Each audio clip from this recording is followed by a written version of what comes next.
Assalamualaikum warahmatullahi wabarakatuh. Shalom, Om Swastiastu, Namo Buddhaya, salam kebajikan, salam sejahtera bagi kita semua.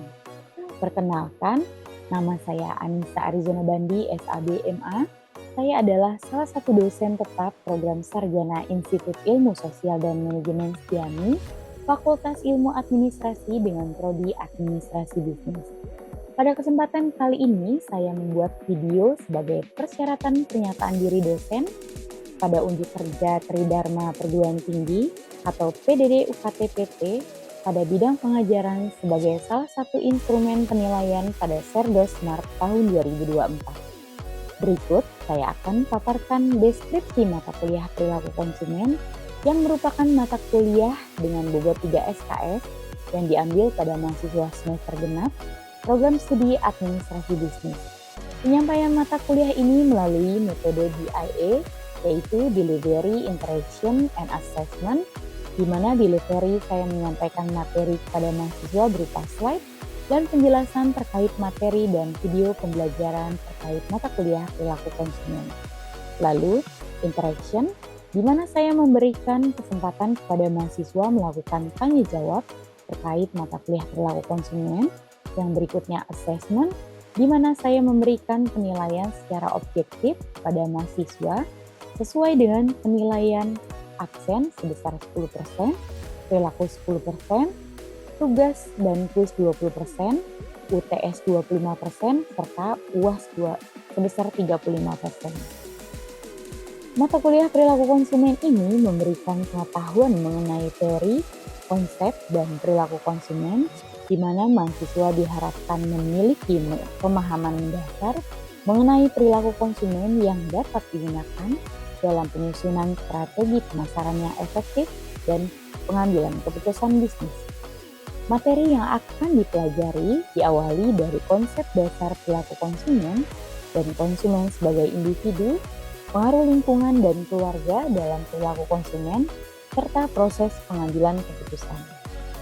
Adapun capaian pembelajaran pada mata kuliah ini adalah yang pertama, mahasiswa mampu menguasai konsep dasar pemahaman perilaku konsumen dan pengaruh teknologi pada perilaku konsumen di era digital. Yang kedua, mahasiswa mampu menguasai konsep motivasi dan kepribadian konsumen. Yang keempat, mahasiswa mampu memahami konsep persepsi dan pembelajaran konsumen. Yang kelima, mahasiswa mampu memahami konsep sikap dan pengetahuan konsumen. Yang keenam, mahasiswa mampu memahami pengaruh keluarga dan perilaku konsumen. Yang ketujuh, mahasiswa mampu memahami pengaruh budaya dan budaya pada perilaku konsumen. Yang kedelapan, mahasiswa mampu memahami pengaruh lintas budaya pada perilaku konsumen pada pasar global. Yang kesembilan, mahasiswa mampu memahami konsep komunikasi dan pengaruhnya pada perilaku konsumen. Yang ke-11, mahasiswa mampu memahami pengaruh penyebaran inovasi pada perilaku konsumen. Yang ke-12, mahasiswa mampu memahami tahapan dan proses riset pemasaran. Yang ke-13, mampu memahami konsep dan proses pengambilan keputusan konsumen. Yang ke-14, mahasiswa mampu memahami model keputusan konsumen menurut 4 pandangan.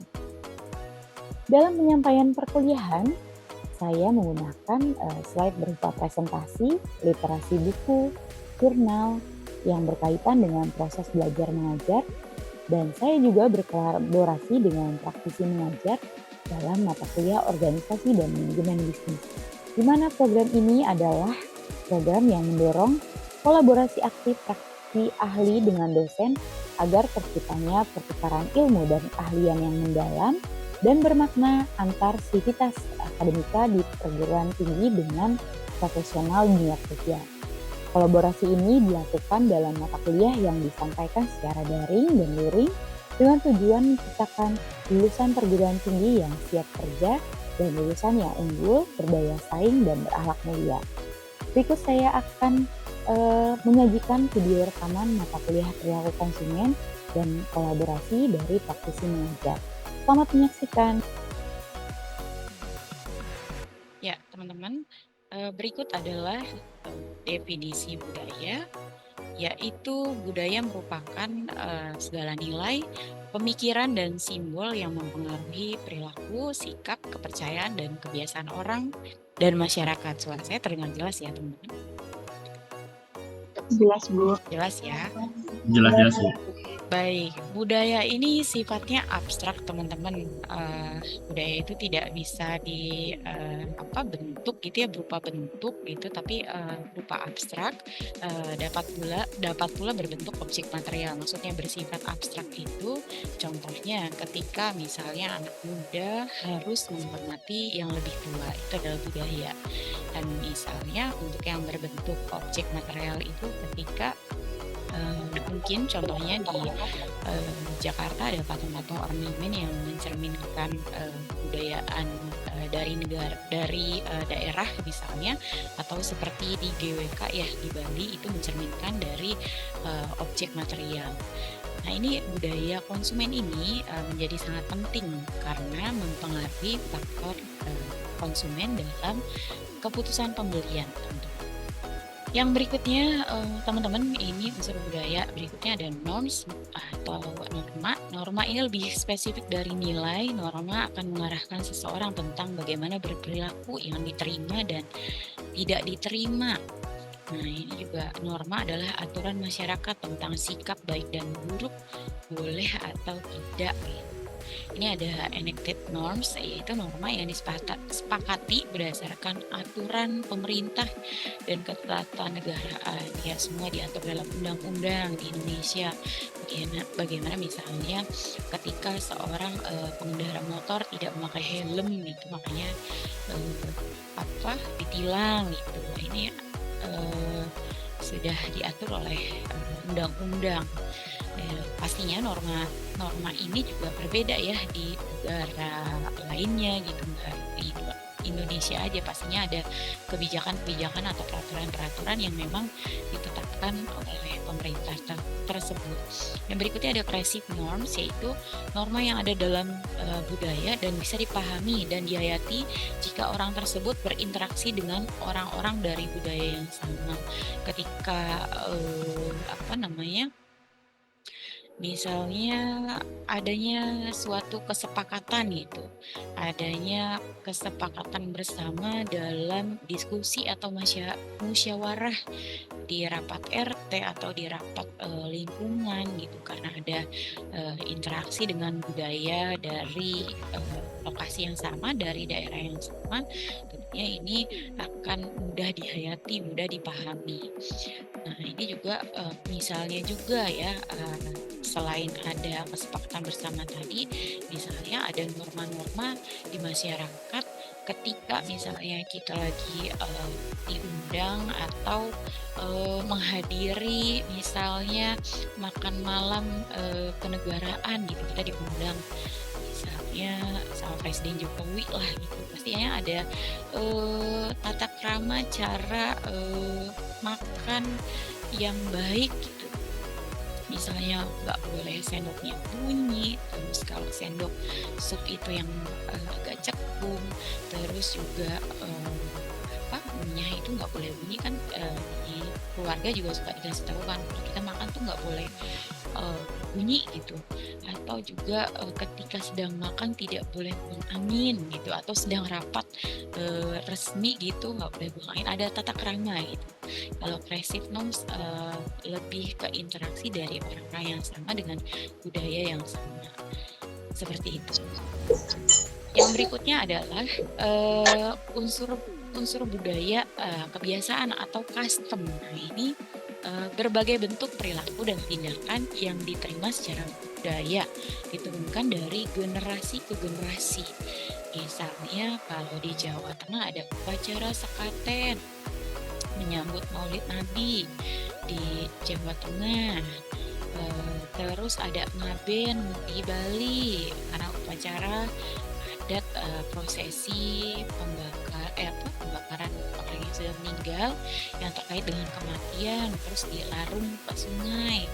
Kalau di di Papua itu ada upacara adat namanya batu bakar Papua. Nah, ini untuk gambarnya. Nah ini upacara batu bakar Papua ini diselebrasikan atas rasa ungkapan syukur warga Papua ini atas mungkin dari hasil pertanian yang makmur, terus pokoknya acara silaturahmi bisa kumpul sama-sama lah ini upacara batu bakar Papua. Ini yang ngaben ya di Bali untuk upacara kematian, lalu ada upacara sekaten ya ini atau gerbek maulud gitu. Nah ini yang dilaksanakan untuk selebrasi atas lahirnya Nabi Muhammad itu Maulid Nabi. Mungkin ada apa lagi nih teman-teman? Upacara-upacara adat lainnya yang teman-teman ketahui? Iya Bu, Iya ya Pak kemarin ya. kemarin datang juga. Oh Bapak datang. Iya ya, di alun-alun ya Pak. Iya betul. Iya kalau yang tahun lalu tuh di Tiame kan buka Tawang. stand di sana juga ya Bu? Betul Pak, cuma tahun ini kemarin nggak buka ya. Kalau nggak salah nggak buka ya. Tahun lalunya yang ini join. Pak Nadlim asal daerah mana Pak? Asal Pekalongan, tapi sudah mungkin di sini sih Bu, di Oh gitu ya. Pekapuran. Oh di Pekapuran, Depok. Hmm. Tapi pernah merasakan nggak Pak ada upacara-upacara adat apa? Atau anak ada mungkin kalau sunatan atau ada upacara apa ya kalau kelahiran atau segala macam gitu Pak? Mungkin? Belum sih Bu, karena kan masih baru juga ya di daerah Depok ini. Oh gitu. Kalau di dalam keluarga juga belum ada gitu ya? Maksudnya Iya. di keluarga besar di Pekalongan belum ya? Paling masih Jawa aja sih Bu, seperti Mm-mm. udik-udikan dan sebagainya. Mudik ya Pak ya? Iya. Makasih Pak Madlib. Mungkin teman-teman yang lain? Iya teman-teman yang lain ada yang dari daerah Sumatera mungkin, Bali. Boleh sharing-sharing ada upacara-upacara tradisional apa nih teman-teman? Nambah poin. Tambahin aja Bu. Ya, Mungkin- Mas Bapak. Jadi Bu, Mas Didi. kedengaran suaranya Bu? Kedengeran Mas Dedi. Iya. Ya Bu, nambahin aja mungkin ada itu sih saya pernah tahu upacara yang potong rambut gimbal tuh di Dieng tuh. Oh iya, suku Tengger ya Mas. Ya, suku Tengger. Itu Tapi nggak pernah datang sih. nggak pernah datang ya, padahal ada festivalnya ya. Ya ada festivalnya Java Iya. Jazz kayak gitu biasanya kan. Iya, itu yang keturunan rambut gimbal juga bukan yang keturunan sembarangan ya. Iya. Betul, harus ada upacaranya. Katanya kalau rambutnya anak gimbal dipotong nggak dilaksanakan secara upacara adat, itu bisa sakit katanya. Iya. Dengar nggak? Iya. Iya. Tapi belum pernah berkunjung ke Bromo. Gimana Bu? Maaf. Ke Bromo udah pernah berkunjung, Ke Bromo udah. tapi nggak ikut itunya ya. Iya. Oke. Makasih banyak Mas Dedi sharingnya. Ya Bu, sama-sama. Iya, contohnya seperti itu teman-teman.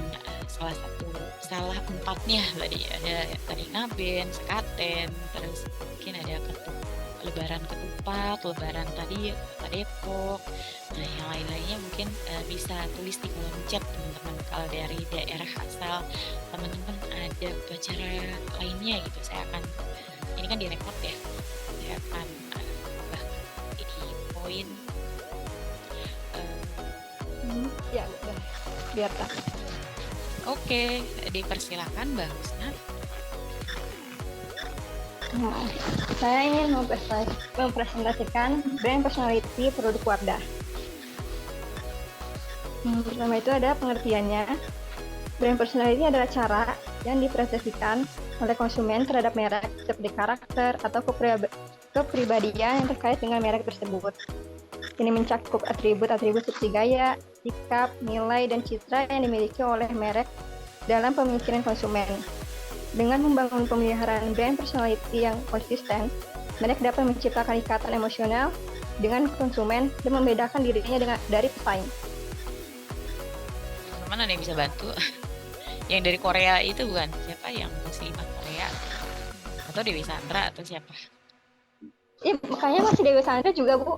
Dewi Saya Sandra pernah banyak lihat ya. sekali dia masih iya. Iya ya. Iya, terus juga kalau Mbak pengguna apa nih? Produk apa dari Wardah? Salah satunya facial wash. Di sini saya akan menjelaskan sejarah dari KKV. KKV ini berasal dari Cina dan di bawah naungan dari KKK Group yang terus memperluas pangsa pasarnya. KKV ini tercatat sudah mengembangkan 707 toko offline baik di Cina ataupun di negara lain, termasuk itu di Indonesia. Dan toko ini pertama kali hadir itu di tahun 2020 pada 4 Maret di Indonesia untuk pertama kalinya di Sentral Jakarta Park. Untuk selanjutnya, kenapa saya memilih brand KKV? Karena menurut saya isi produk dari tempat ini ya, ini tuh bukan produk sih, lebih tepatnya ke toko ya yang menjual produk-produk yang lucu gitu. Terus saya memang tipe orang yang senang sama hal-hal yang lucu gitu, yang kecil-kecil, apalagi yang gemesin gitu. Kalau dari kepribadian aku, yang aku bandingin sama produk-produk mereka itu, saya memang orang yang sedikit ceria, terus juga suka-suka hal yang lucu, sama seperti warna-warna produk sama penataan lemari-lemari di sana, terus juga produk yang dijual juga di sana bervariasi. Ditambah hobi saya juga menyukai yang hal-hal yang menghibur, seperti kalau melihat tataan yang menarik itu saya langsung suka gitu melihatnya. Kalau secara gaya pribadi sih, saya ada ketertarikan pada hal yang gemesin gitu, kayak beberapa perintilan-perintilan yang mereka jual. Terus sebenarnya produk yang mereka jual ini ada beberapa macam ya. Misalnya ada sejenis makeup, sejenis beberapa parabot-parabot kecil, bunga-bunga, ada juga beberapa peralatan makan, dan mereka ini punya desain yang unik, terus warna-warnanya juga mereka membuat warna-warna yang cukup mencolok gitu, tapi nggak terlalu yang over gitu. Terus juga kualitas material mereka itu menurut saya tuh dia tuh standar, nggak terlalu yang kualitas material mahal, apalagi yang terlalu overpriced. Menurut saya tuh mereka jual dengan harga yang pas sih. Selanjutnya, mengapa saya memilih brand KKV?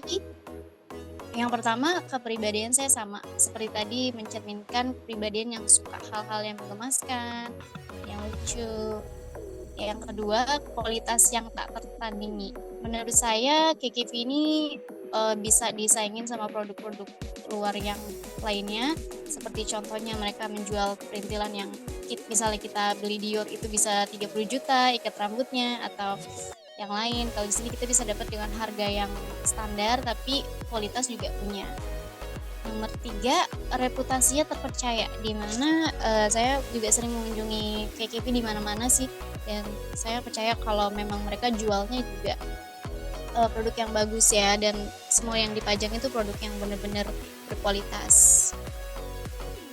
Selanjutnya ini ada beberapa kelebihan dari KKV, yaitu mereka menawarkan harga yang hemat atau harga yang terjangkau menurut saya. Mereka ngejual barang yang berkualitas tapi sesuai dengan harganya. Jadi walaupun ini kelihatan agak overpriced sedikit tapi sesuai dengan apa yang kita dapatkan. Yang kedua itu mereka juga suka memberikan promo menarik setiap bulan. Misalnya awal bulan, gajian sale, atau misalnya akhir-akhir bulan gitu. Sering ada promo dan diskon. Selain itu juga kadang ada member yang bisa saya dapatkan dengan harga yang termurah. Menurut saya berikut brand personality yang saya pilih. Sekian presentasi yang saya sampaikan. Terima kasih. Iya, terima kasih Mbak Wulan. Karena apa tadi alasannya memilih brand ini? Karena Mbak lucu gitu ya, seperti saya kan. Apa tadi KKV banyak barang-barang lucu seperti saya gitu kalau nggak salah dengar ya. Saya suka yang lucu-lucu gitu, yang gemesin. karena mereka jual yang kayak gitu. Gitu Ibu. KKV mana yang dikunjungi, Mbak? Ada banyak, saya pernah ke Polmuri, B Exchange, Gandaria City, mana lagi ya? Plaza Senayan, Blok M Plaza, Central Park juga pernah. Pokoknya kalau Mbak Wulan tuh udah KKV banget ya kalau ke mall, jadi nggak afdol kalau ada KKV nggak didatengin gitu ya. Iya, yang pertama saya larinya ke KKV pasti. KKV. Nah, kalau saya tanya, biasanya beli apa produknya di KKV? Biasanya saya beli ini sheet mask Ibu, yang masker yang basah itu, sama makeup juga kadang sering, sama apa ya, ikat-ikat rambut, body care, hair care, kayak gitu sih. Oke, jadi kalau datang ke situ selalu beli itu gitu ya, nggak ada produk yang lain. Mungkin kan kalau KKV ada banyak selain produk-produk kecantikan, banyak juga makanan atau gimana? Kecantikan aja fokusnya, apa gimana Mbak? Kadang beli ini juga sih, makanannya juga pernah. Ada juga beberapa jual elektronik seperti powerbank atau kabel USB, itu juga pernah beli pas lagi butuhnya. Pas lagi butuh bukunya ya, dan harus beli gitu. Iya, KKV ini kan di sini nggak ada Pak Nadlim ya. Pak Nadlim, Pak Ibnu nggak ada ya, kayaknya nggak join ya sih. Nggak ada. Ya kalau KKV itu penataan produknya bagus ya, dia visual merchandising gitu, gimana memperhatikan aspek-aspek yang detail gitu, terang lampunya, terus juga menata barangnya tuh rapi, bagus gitu, sehingga image yang ditimbulkan oleh KKV ini selalu positif gitu, karena memang ketika kita masuk gitu ya udah wow, penataannya bagus, dan produk-produknya juga impor ya. KKV dari mana Mbak? Dari Cina Ibu. Dari Cina. Nah ini tokonya memang estetik banget ya, ada display-displaynya tuh terfokus gitu, rak-raknya yang dairy produk, yang daily produk, yang produk harian maksudnya, terus yang mungkin ada jual makanan dan estetik gitu. Jadi mungkin ya nggak hanya membeli kebutuhan pokok aja di KKV gitu, mungkin juga bisa jadi hanya untuk foto-foto karena Instagramable gitu ya. Jadi personality brand KKV ini mencerminkan Mbak Wulan gitu ya. KKV banget deh pokoknya, beda dengan Miniso apa Naiso ya, Miniso ya. Yang ada di mall ya. Miniso Lebih Ibu, prefer. yang di mall. Iya, lebih prefer ke KKV berarti ya. Iya, karena kalau di Miniso itu menurut saya kurang lengkap sih. Kurang lengkap. Wah, ini bisa dijadikan judul skripsi nih nanti nih, KKV ini nih Saya udah ya. punya yang lain. Oh, udah punya yang lain. Oke. Ini semester berapa ya? 6 Ibu. Oh, semester 6. Oke deh. Terima kasih Mbak Wulan.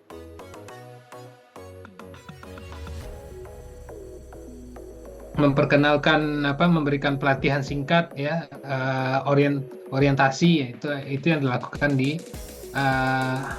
dalam proses onboarding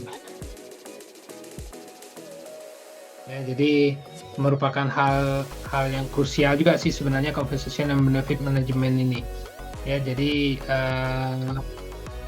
karena di sini nanti kita ada paling tidak ada ya, kenapa sih ya, kita akan bicara kenapa hal tersebut penting ya, kenapa kompensasi dan benefitnya itu penting, apa itu pengertian compensation dan benefit, dan jenisnya atau modelnya seperti apa, dan bagaimana penerapannya ya, kita akan coba diskusikan ya.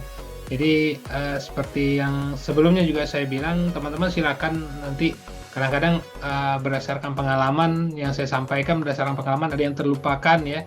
Jadi kadang-kadang juga saya kalau nggak dipancing agak ada yang lupa atau terlewatkan untuk saya sampaikan kepada teman-teman ya. Kalau teori sih saya percaya teman-teman bisa dapatkan di mana saja gitu kan, tapi kan kadang-kadang praktisnya penerapannya di organisasi seperti apa kan, setiap organisasi bisa saja berbeda-beda dalam penerapannya ya. Jadi tujuannya untuk memastikan bahwa karyawan itu menerima imbalan yang layak, yang adil, sesuai dengan kontribusi mereka terhadap perusahaan ya, dan diharapkan itu bisa untuk memotivasi agar karyawan juga bisa bekerja dengan lebih baik. Kalau kita perhatikan sebenarnya kompensasi dan benefit yaitu dua hal yang berbeda. Ada kompensasi, ada yang benefit. Sebenarnya apa sih perbedaannya antara kompensasi dan benefit tersebut ya? Jadi sebenarnya walaupun dia dalam pilarnya disatukan antara biasa disebut itu tentang pilar komben gitu ya, compensation and benefit. Nah, seperti yang saya bilang tadi, ini beberapa contoh ya. Jadi kompensasi itu bisa dalam bentuk gaji pokok ya, apakah gaji per jam ya, itu dalam bentuk yang kompensasinya itu dalam bentuk dalam bentuk uang ya, itu gaji pokok, atau ada juga orang yang hitungan gajinya per jam ya, bonus lembur, bonus penandatanganan kontrak, retention bonus, komisi, insentif dan lain sebagainya. Nah, benefit itu, keuntungan itu ya seperti asuransi kesehatan, ya, cuti bisa cuti bersama, cuti sakit, cuti hamil, cuti berbayar lainnya, program asuransi kesehatan, program pelatihan, ya, program pengembangan, ya,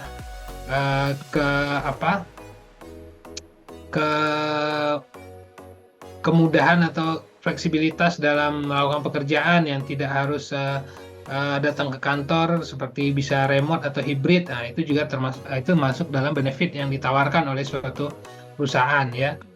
Oke, teman-teman silakan ya. Jadi berkaitan, jadi kalau ngomong kompensasi dan benefit ini seperti saya bilang tadi ya, itu berkaitan sebenarnya dengan hak apa saja sih yang bisa kita terima ya dari perusahaan ya. Dan apa sih kewajiban yang harus disediakan oleh perusahaan untuk memenuhi kebutuhan karyawannya ya. Jadi ini berhubungan dengan